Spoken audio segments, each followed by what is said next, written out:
Suryo kaping 13 bulanipun Juli warsa kalih 26 kita saking paguyuban keluarga besar Roko Samyo Putra Katimbalan Budi Dawuh wonten kawasan Desa Sukorjo Kecamatan Tarokan ingkang Gabawa ing Laladan Kabupaten Kediri.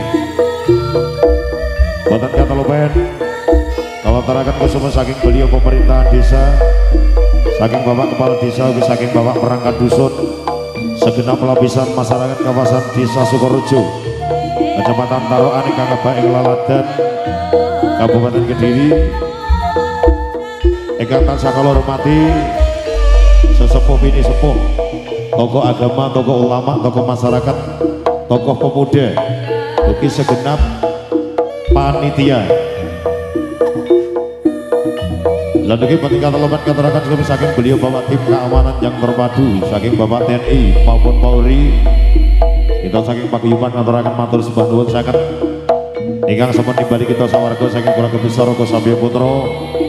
Wonten ing wekdal menika nggih menika kadhiajat bersih dusun ugi sedekah bumi. Mugi-mugi ingkang Maha Kawasa tansah maring kalujungan saha ketentreman, dipun paringi kesehatan, panjang umur, rezeki kang lancar, berkah barokah khususipun kagem masyarakat kawasan Desa Sukorejo, Kecamatan Tarokan ingkang Gabawa ing Laladan Kabupaten Kediri. Ing wekdal menika boten katalopen agen kalau ngatur Allah selaku wakil keluarga besar Roko Samyo Putra mbok bilih wonten ledak latu ing ngatur utawi tepang suwe kalau nyuwun pangapunten ingkang tanpa pepindhan kusuma kagem bapak dalah ibu ingkang tansah minulya. Roko Samyo Putra ngaturaken nuwun nuwun.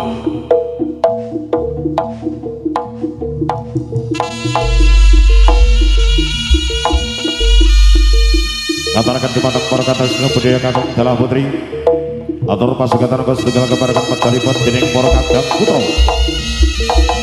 Gambaraken budaya Pak Cacopon mentenem sakembaran. Atas puniki parahipun saking paguyuban ngaturaken sugeng pinaringan sekeca sugeng pirsani atas titipunanipun pabenaran. Roko Samyo Putra ngaturaken nuwun nuwun.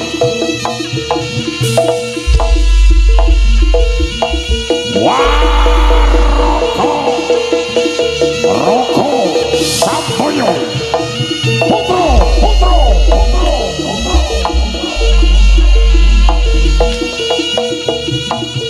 Bicara saking sasana busana kang lemapak wonten ing sasana pagelaran agung. Nah menika jagraning dening para kadang putra. Panitia trangga kang saking merasuk busana kabar cerita kadek kubu biar. Kadek kubu biar busananira. Cinondro saking Mandra Cepol Larang Candrane Cinondro Kadya Lintang Bimo Sekti.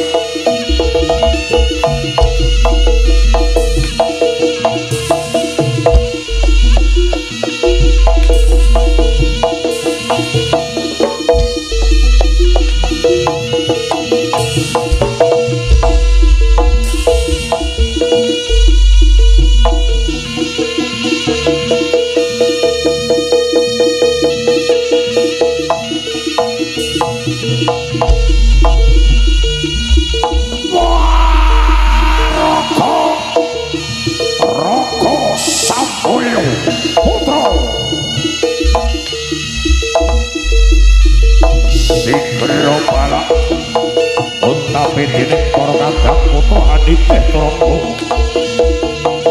sampe merasuk busana kabar jeritan Cinondro saking Mandrawa Cepel Larang Candraning Kadya Raden Mas Bagus Parmadi. Iya salah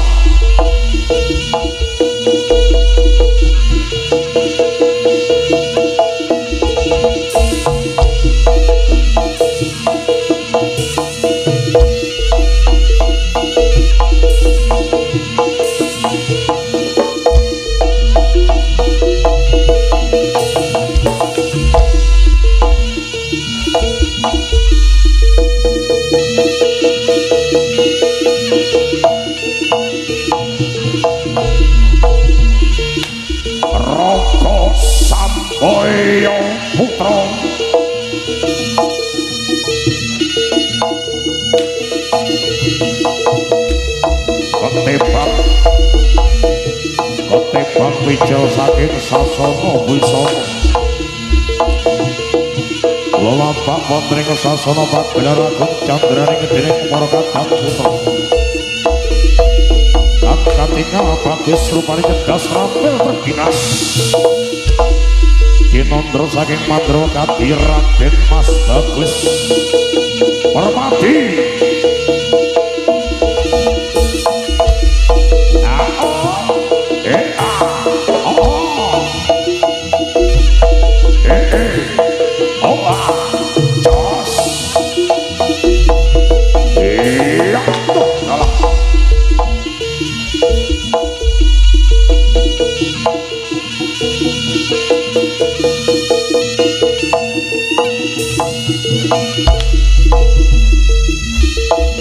Roko Samboyo Putra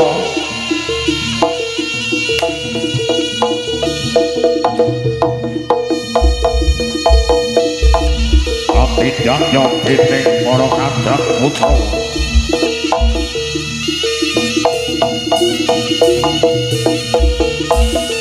Dititro pemrasuk busana kamrajeritan kalian Yen Cinondra Nyadya gajah kelangan gading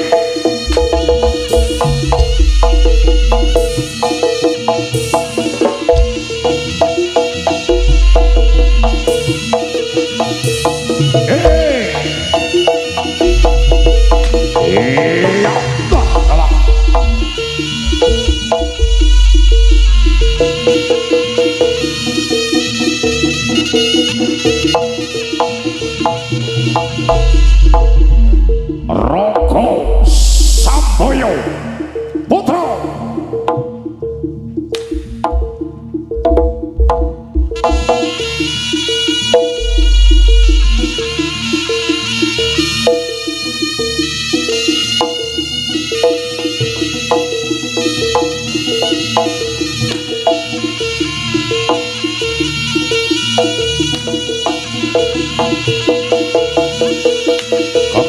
Ketebang Wijel saking Sasono Pangrasan Jawi Sami Pak Potring Sasono Pagelaran Agung Anite Tronggo kang sami merasuk busana kaprajita Cinondro saking Mandrawa Kiat Cinondro Kadya Lintang Panjerino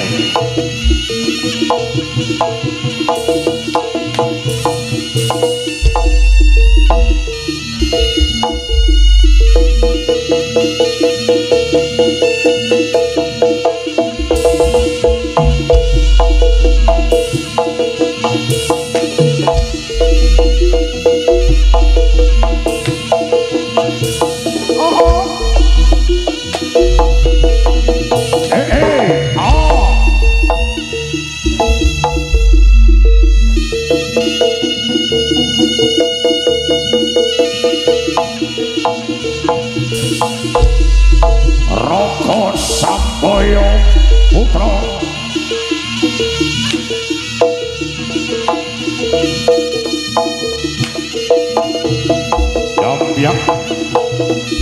Jambiak lampai dening para kadang putra kang sami merasuk busana kaprajita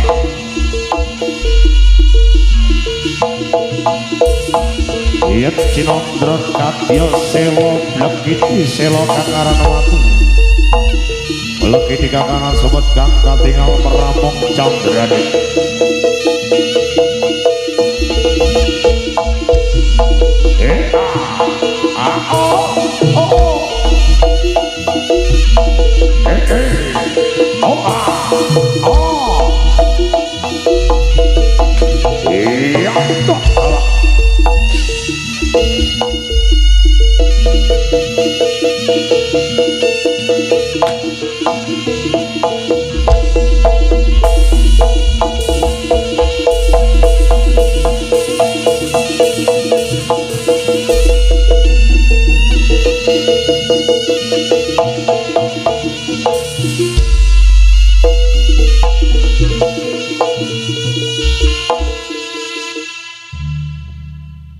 Nuhun inggih ngaturaken dumateng para katresna budaya kakung dalah putri ingkang tansah minulya ing mriki pasugatan kala sigeg sawetawis armagi saking beliau ketua panitia atau mungkin yang mewakili mau sambutan terlebih dahulu nggih monggo dipuntaraken medalipun saking ketua panitia atau mungkin yang mewakili dipersilakan atas waktunya modal sebagian dipun sumanggihaken rumiyin.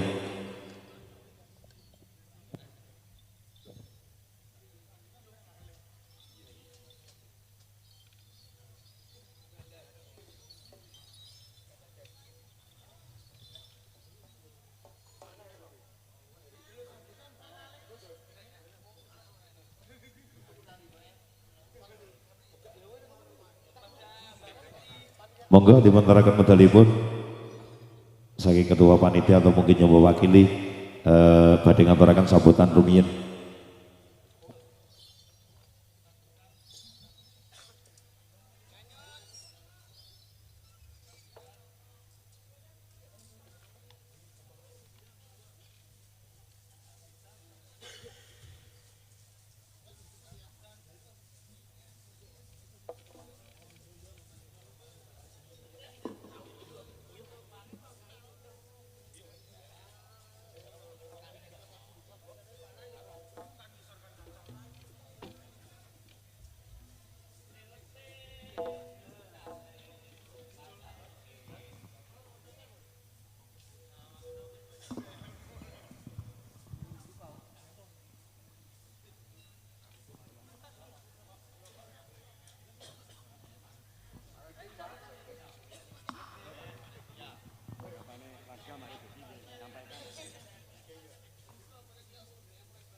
Pakar gitu.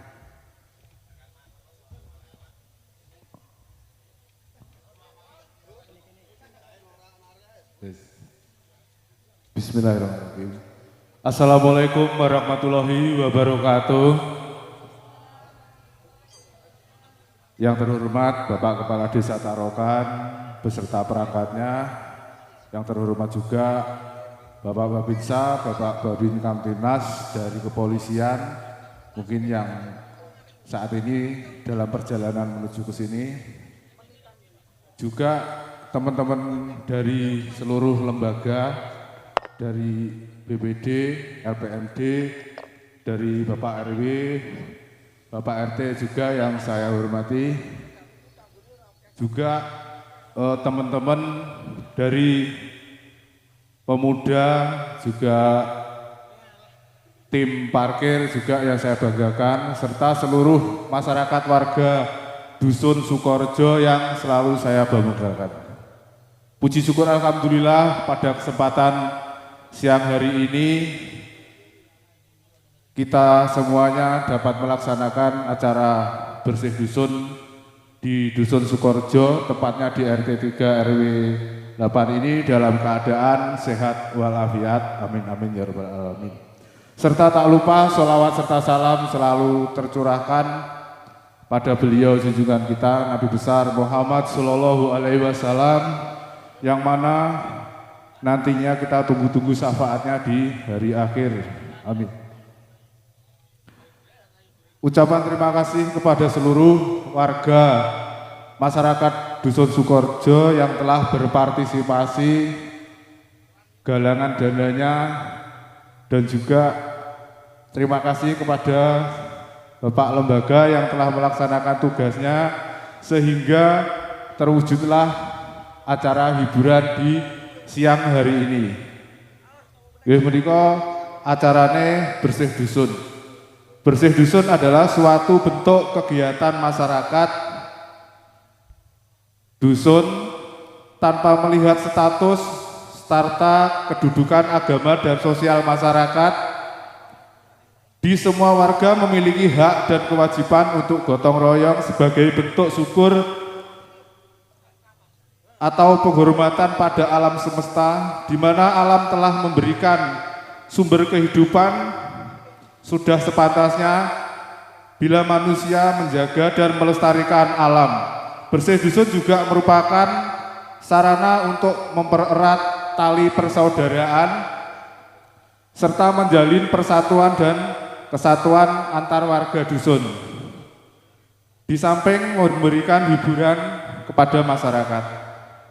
Yang bertujuan dengan terselenggaranya acara ini, maka besar harapan kami agar masyarakat umum lebih mengenal dan mencintai kebudayaan di tengah perkembangan zaman.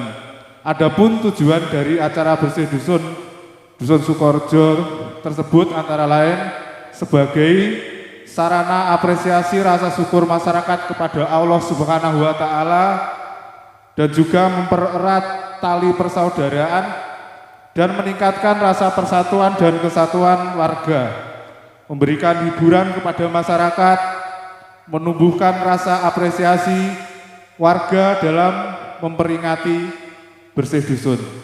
Semoga dengan terlaksananya acara bersih dusun hari ini, kita semuanya diberikan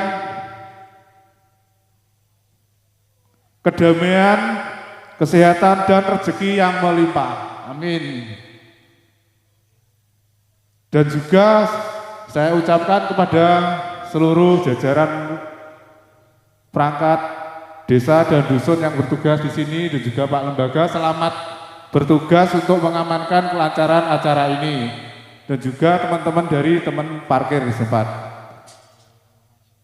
Mungkin itu yang bisa saya sampaikan, kurang lebihnya dari apa yang saya ucapkan, saya mohon maaf yang sebesar-besarnya. Dari saya, kalau akhiri, wassalamualaikum warahmatullahi wabarakatuh. Sampun.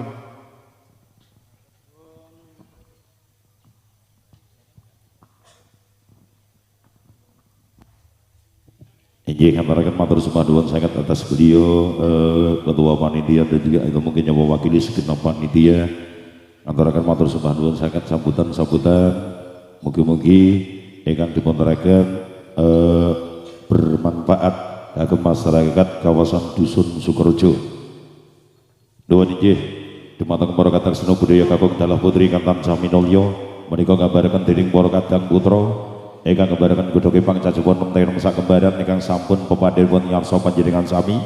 Pramila kados puniki prahipun kita sawarga nyuwun donga pangestu mugi kinepun dening para kadang mitra sami kalis saking sambi kala ngantos titipunanipun pagelaran ing pasana para tantamaraga sabaya putra lemaksana magita ing baris.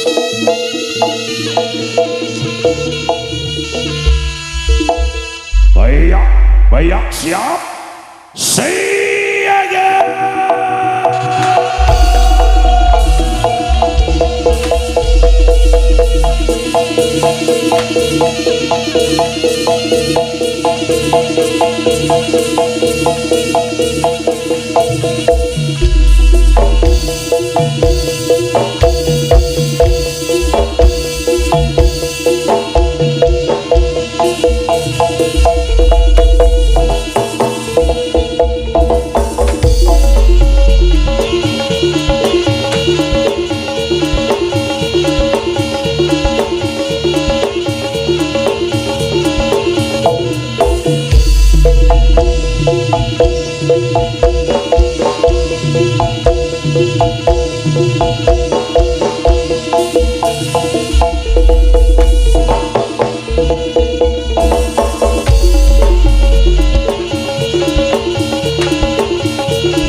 Teko atimu masih sadaya ora ngerestu iku kaya tepung kaji nang dhuwur meja yen Gusti ngrestui mong tuwa bisa apa aku ra mundur di hatimu masih sadaya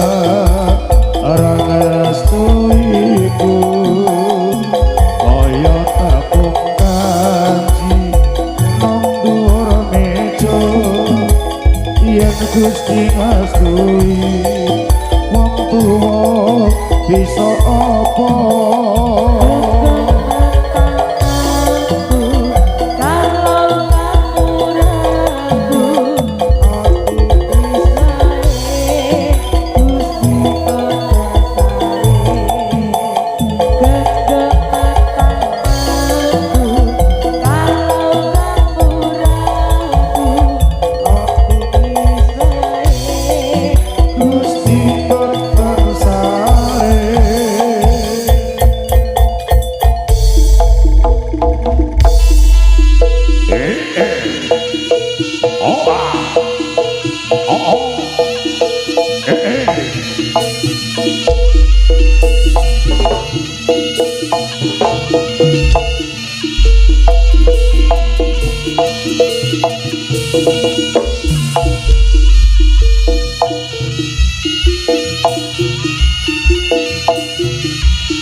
pancen kowe ayu tenan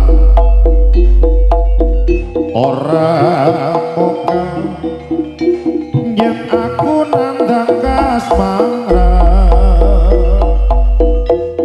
waspadakno prajuritmu kalaparan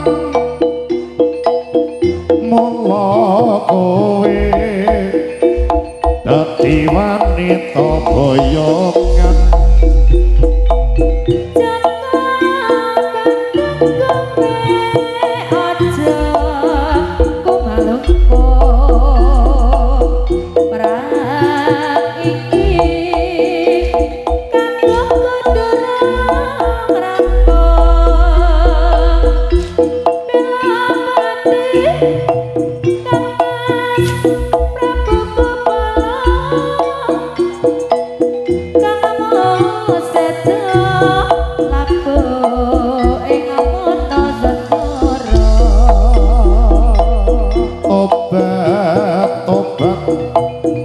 kowe wanita keparat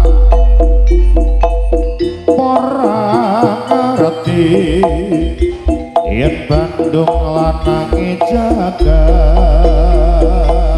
putra ratu Bangging Prabu Tamarmaya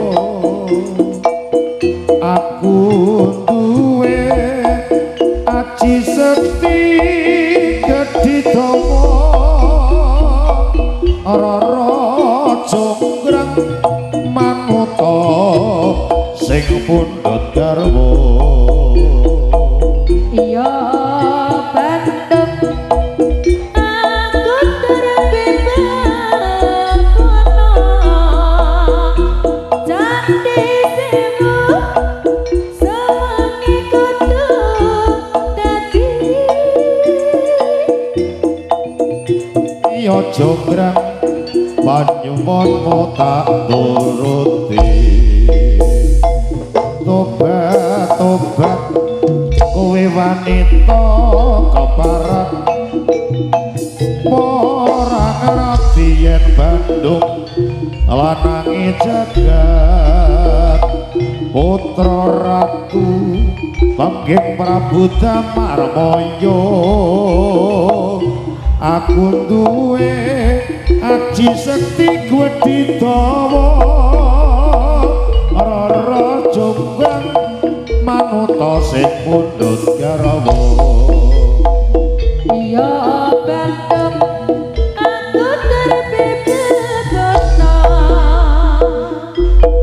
Jati sewu sewangi kudu dadi iya jonggrang anyuwunmu tak turuti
Roko Sapoyo Putra.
mendem petang arep udan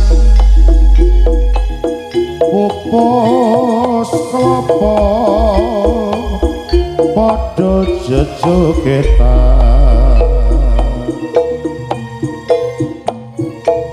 sumilae kukus bromo ambarengi tumurning tresno aku mong tansah ngenteni tumetese tresno kang sejati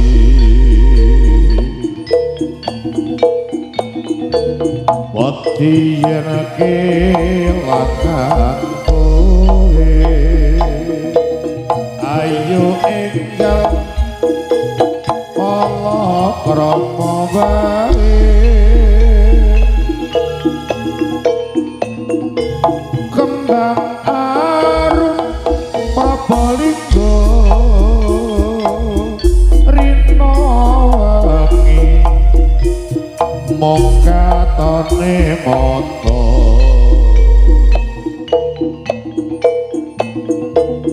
kembang arum prabalingga